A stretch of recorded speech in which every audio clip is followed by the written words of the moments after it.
Debriefing lang tayo sa drill, ano? Yung drill natin kanina, maganda naman. And continue lang natin na ganun yung ano natin, ano, yung performance natin as I've said regarding sa fire, whatever it is, the emergency came, we should know our own duties, responsibilities, whatever is the emergency came. So it is a fire or it is a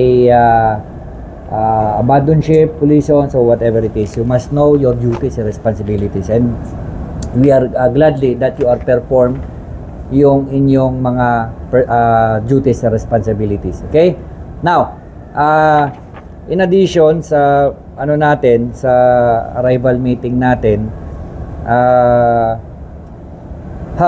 okay, according to agent, meron na tayong na receive na estimated time of berthing natin.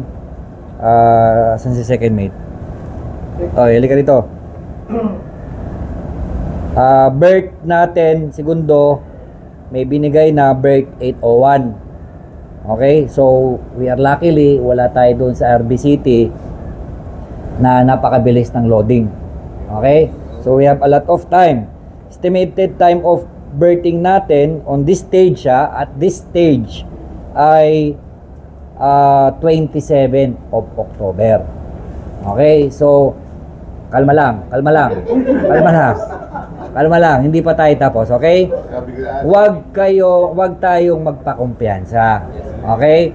Na upon arrival, we go directly to the anchorage. Huwag tayong magpakumpiyansa kasi maraming nangyayari na pagdating doon, biglang may message, we go directly to the pilot station. Okay? Now, for sure, ito, wala pa silang advice kung gagamit tayo ng ship's crane. Pero pag dito sa, as per my experience, hindi sa RBCT, combination. We are using the ship's crane and we are using mobile crane from the shore. Okay? So, let us prepared lang naman. So, tama yung mga ginawa natin. Wag lang tayo magpakumpiyansa na mag-angkurahe tayo.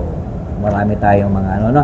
Now, kung matuloy man ito sa 27, expected loading naman niya is about 3 to 4 days.